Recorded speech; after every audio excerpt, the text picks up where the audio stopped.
एक पान वाले की दुकान जो बिल्कुल नहीं चल रही थी, लेकिन जब इलाके की सबसे खूबसूरत लड़की उसकी दुकान के सामने अपने परिवार के साथ शिफ्ट हो जाती है, तो सोचिए उस दुकान में ग्राहकों की संख्या कितनी बढ़ जाएगी और वो ग्राहक क्या क्या करेंगे। दोस्तों, इस मूवी के लीड रोल में है जीतू भैया। मूवी में उनका नाम है बिल्लू। मूवी के शुरुआत में बिल्लू अपने सपने यानी कि पान की दुकान खोलने जा रहा था। बिल्लू के पिताजी उसे टोकते हैं कि पान गुटखा बेचने के अलावा उसे कोई और काम नहीं मिला क्या। बिल्लू जवाब देते हुए कहता है कि आपको क्या मिला डिपार्टमेंट की सेवा करके, आपको शहर में कोई भी नहीं जानता, मुझे तो अपनी पहचान बनाने दो। यह कहकर बिल्लू अपनी साइकिल लेकर निकल जाता है। बिल्लू दुकान पर पहुंचकर दुकान खोलता है और एक नारियल फोड़ता है। बिल्लू का दोस्त उससे कहता है कि आज तो तुम्हारा सपना पूरा हो ही गया। अब बिल्लू ने दुकान तो खोल ली, पर वहाँ पर ग्राहकों की संख्या नामात्र थी और बिल्लू बस दिन भर मक्खियां ही मारता रहता। अब मूवी के दो नए कैरेक्टर सोमू और छोटू बिल्लू के पास आते हैं। वह दोनों बिल्लू से कहते हैं कि यह इलाका तो अब दूसरे जिले में शिफ्ट हो गया है और जिला मुख्यालय जाने वाली इस सड़क का काम भी अब नामात्र रह गया है। इस वजह से तुम्हारी दुकान का चलना मुश्किल है। यह सब सुनकर बिल्लू टेंशन में आ जाता है। अब जब बिल्लू शाम को घर आता है तो उसके पापा फिर से उसे चिढ़ाते हैं। उससे कहते हैं कि नाम कमा लिया क्या। बिल्लू को यह सब सुनकर गुस्सा आता है और वह कमरे में जाकर टीवी देखने लग जाता है। इसके बाद बिल्लू के पापा लक्ष्मी जी की तस्वीर लेकर बिल्लू से कहते हैं कि इसे दुकान में लगा लेना, इससे लाभ होगा। अगले दिन जब बिल्लू दुकान पर आता है तो वह देखता है कि सामने वाले घर की साफ सफाई हो रही है। अब मकान के काम को देखने वाला व्यक्ति बिल्लू से सिगरेट पिलाने के लिए कहता है। बिल्लू उससे पूछता है कि यहाँ पर कौन रहने आ रहा है, तो वह उसे बताता है कि यहाँ पर सब इंजीनियर साहब अपनी फैमिली के साथ रहने आ रहे हैं। अब सब इंजीनियर साहब अपनी फैमिली के साथ वहाँ आ जाते हैं। उसी समय बिल्लू लक्ष्मी जी की तस्वीर को दुकान पर लगा रहा था। जैसे ही सब इंजीनियर की लड़की गाड़ी से उतरती है तो बिल्लू उसे देख रहा होता है, लेकिन उसी समय बारिश होने लग जाती है और वह वहाँ से अंदर चली जाती है। अब अगले दिन बिल्लू जल्दी दुकान खोल लेता है। वह लड़की अपने भाई के साथ बैडमिंटन खेल रही थी। बिल्लू यह सब देखता रहता है और उसका मन लगने लग जाता है, क्योंकि और दिनों तो वह सिर्फ मक्खियां ही मारता रहता था। अब उस लड़की का भाई उसके पापा से कुछ कहता है और वह बिल्लू के पास आ जाते हैं और कहते हैं क्या डेयरी मिल्क मिल जाएगी। लेकिन बिल्लू कहता है कि दुकान इतनी नहीं चलती है और उन्हें बाजार से जाकर डेयरी मिल्क लानी पड़ती है। अब जब भी वह लड़की अपने भाई को स्कूल छोड़ने जाती है या खुद स्कूल जाती है तो बिल्लू की नजर उस पर से नहीं हटती है। जब वो अपने भाई को छोड़कर आती है तो पीछे से 3-4 लड़के भी आ जाते हैं। वो बिल्लू की दुकान पर आकर गुटखा मांगने लगते हैं। बिल्लू लक्ष्मी जी की तस्वीर की ओर देखता है। इसके बाद जब वह लड़की खुद स्कूल जाती है और दोपहर में वापस आती है तो पीछे से करीब 20-25 लड़के आ जाते हैं और सभी बिल्लू की दुकान पर आ जाते हैं। बिल्लू की दुकान पर भीड़ लग जाती है और बिल्लू की खुशियों का ठिकाना ही नहीं रहता। सभी लड़के उस लड़की की बातें करते हैं। यहाँ पर एक लड़का उस लड़की का नाम रिंकू ननोरिया बताता है, क्योंकि वह उसकी क्लास का था। इनमें से 2 लड़के तो उसकी बातें करने में ही झगड़ने लग जाते हैं। छोटू और सोमू आकर उन्हें छुड़ाते हैं और कहते हैं कि बिल्लू, लड़की शुभ है तेरे लिए। बिल्लू भी खुश हो जाता है और घर की तरफ देखने लगता है। अब शाम को बिल्लू जैसे ही दुकान बंद करके जाने वाला होता है तो उसे दरवाजा खुलने की आवाज आती है। वो पीछे मुड़कर देखता है तो रिंकू ननोरिया अपने डॉगी को टहलाने के लिए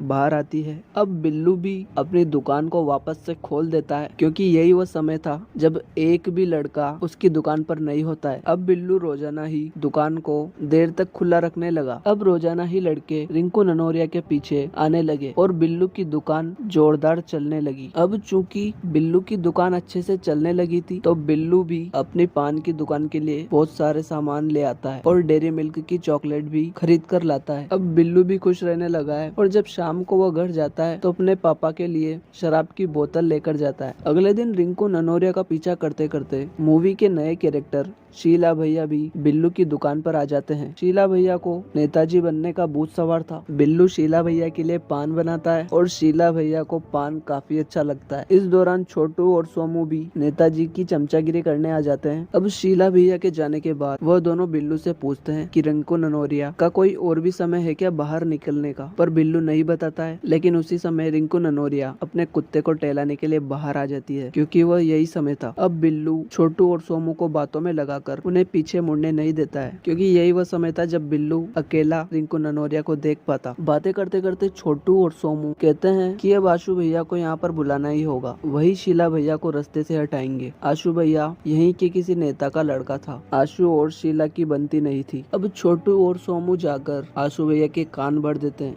वह कहते हैं कि रिंकू ननोरिया इस इलाके की सबसे खूबसूरत लड़की है। अब अगले ही दिन आशु शीला से पहले गाड़ी लेकर रिंकू ननोरिया के पीछे पीछे आ जाता है। अब आशु बिल्लू की दुकान पर आ जाता है और उसे महीने का एडवांस दे देता है, क्योंकि वह अब यहाँ पर रोजाना आने वाला था। अब छोटू और सोमू भी यहाँ पर आ जाते हैं और आशु से कैरम दिलाने को कहते हैं ताकि यहाँ पर अड्डा बना सके। आशु के स्पोर्ट्स की दुकान होती है, वो कहता है कि शाम को आकर ले जाना। इसके बाद बिल्लू छोटू और सोमू से मना करता है कि यहाँ पर कोई अड्डाबाजी मत करो, लेकिन छोटू और सोमू उसे मना लेते हैं। इसके बाद छोटू और सोमू शीला भैया के पास भी जाते हैं और उनसे भी कैरम के लिए पैसे ले लेते हैं। अब अगले ही दिन बिल्लू की दुकान पर कैरम का अड्डा लगना शुरू हो गया था। अब यहाँ बिल्लू की दुकान पर एक नया लड़का आता है जो डीएफओ का बेटा होता है। वह किसी से बात नहीं करता है। अगले दिन रिंकू ननोरिया की क्लास में शीला भैया आ जाते हैं और क्लास टीचर से कहते हैं कि हमें किसी लड़के का सम्मान करना है। हालांकि यहाँ पर आने का कारण कुछ और ही होता है। अब शाम को बिल्लू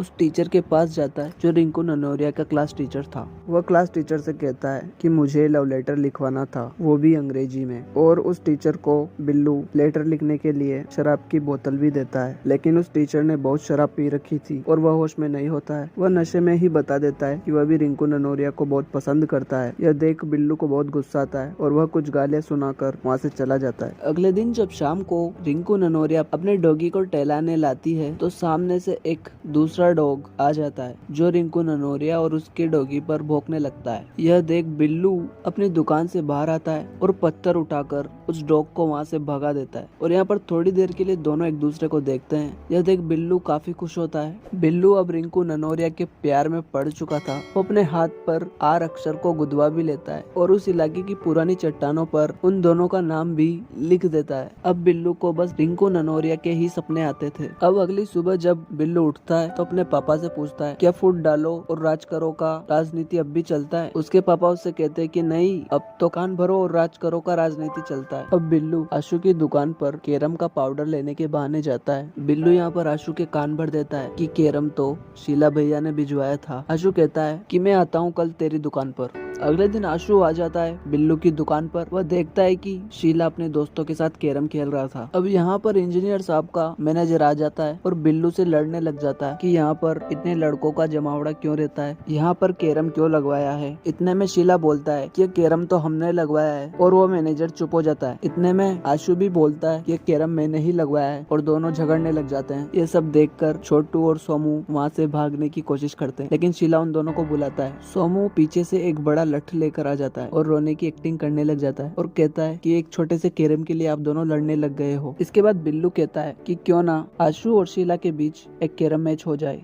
जो जीता कैरम उसका। अब दोनों कैरम खेलने के लिए राजी हो जाते हैं। जब दोनों कैरम मैच खेल रहे होते हैं तो रिंकू अपने डॉगी को टहलाने के लिए लाती है, लेकिन सबका ध्यान कैरम मैच की तरफ होता है। सिर्फ बिल्लू ही उसे देख रहा था। मैच को आशु जीत जाता है और शीला यहाँ से नाराज होकर चला जाता है। जब सब वहाँ से चले जाते हैं तो साइड में से डेफो का लड़का आता है जो वहाँ सिगरेट पी रहा था। बिल्लू के अलावा वही था जिसे पता चल चुका था कि रिंकू ननोरिया शाम को अपने डॉगी को टहलाने के लिए लाती है। बिल्लू परेशान हो चुका था। वो अगले दिन दुकान को बंद करके उसके अंदर बैठ जाता है। जब डीएफओ का लड़का आता है तो उसे दुकान बंद मिलती है, लेकिन उसको कोई फर्क नहीं पड़ता। वह दुकान का ताला तोड़ने लगता है। यह देख बिल्लू को दुकान से बाहर आना पड़ता है और उसे सिगरेट पिलानी ही पड़ती है।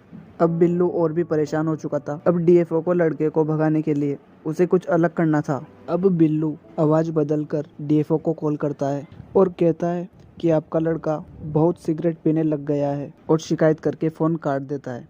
अगले दिन जब वह सिगरेट पीने आता है तो डीएफओ 2 पुलिस वालों को वहाँ पर भेज देता है। वो पुलिस वाले उस लड़के को कहते हैं कि उनके साथ चले, पर वह जाने से मना कर देता है। अब दोनों पुलिस वाले उसे उठाकर कार में बिठा देते हैं। अब डीएफओ का और शीला भैया का आना बंद हो चुका था। अगले सीन में बिल्लू फैंसी स्टोर पर जाता है। वहाँ से वह आई लव यू का कार्ड लेकर आ जाता है। अब बिल्लू को लेटर लिखने के लिए इंग्लिश नहीं आती है, तो वह इंग्लिश की बुक में से एक पोएम उस लेटर पर लिख देता है। अगले दिन भी बिल्लू दुकान नहीं खोलता है, वो दुकान के अंदर ही बैठा रहता है। जब सारे लड़के वहाँ से चले जाते हैं तो वह दुकान से बाहर निकलता है। बिल्लू वह लेटर लेके तैयार खड़ा था, क्योंकि इस समय रिंकू ननोरिया अपने डॉगी को टहलाने के लिए बाहर आती है, लेकिन इस बार उसका भाई डॉगी को टहलाने के लिए आता है। इसके बाद बिल्लू निराश होकर दुकान बंद कर देता है और घर चला जाता है। घर पर बिल्लू के पापा उससे कहते हैं कि अब तुम्हें शादी कर लेनी चाहिए। बिल्लू साफ मना कर देता है और दरवाजा बंद कर लेता है। अगले दिन बिल्लू दुकान पर आ जाता है। जब रिंकू ननोरिया बालकनी में आती है तो वो बिल्लू के हाथ में लेटर देखकर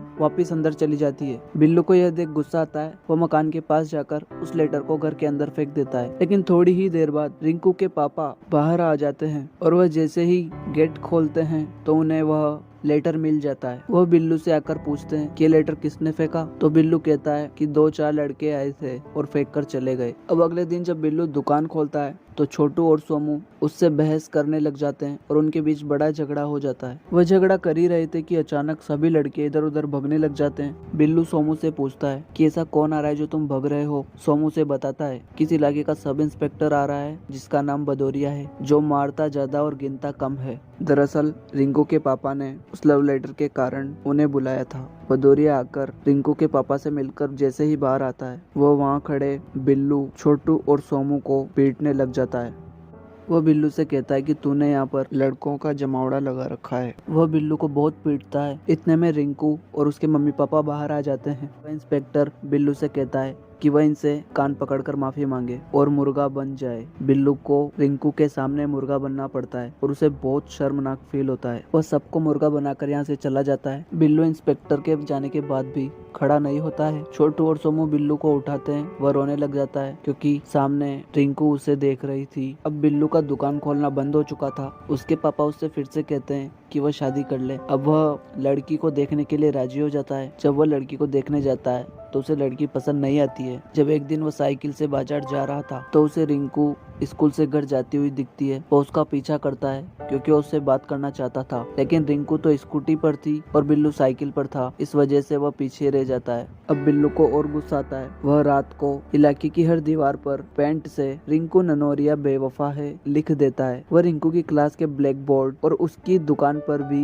यह सब लिख देता है। जब रिंकू के मॉम डैडी लिखा हुआ देखते हैं तो वही उसे साफ करवाते हैं। बिल्लू यही नहीं रुकता है, वह नोटों पर भी रिंकू ननोरिया बेवफा है लिखने लगा है। बिल्लू बहुत दिनों से दुकान नहीं खोल रहा था, इस वजह से उस पर दुकान के सामानों का उधार बाकी था। इस वजह से वह अगले दिन दुकान खोलता है। यह साल का आखिरी दिन होता है, इस वजह से वो अपनी दुकान को लाइटों से सजवा लेता है। अब यहाँ पर शीला भैया और आशु भैया भी आ जाते हैं। आते ही दोनों बातों ही बातों में झगड़ने लग जाते हैं। पीछे से बिल्लू आ जाता है एक बड़ा सा लठ लेकर और सबको मार मार के भगा देता है। अब यहाँ पर इंस्पेक्टर आ जाता है क्योंकि उसे बिल्लू की सच्चाई का पता लग चुका था। वह आते ही बिल्लू को पूरी तरीके से पीटने लग जाता है।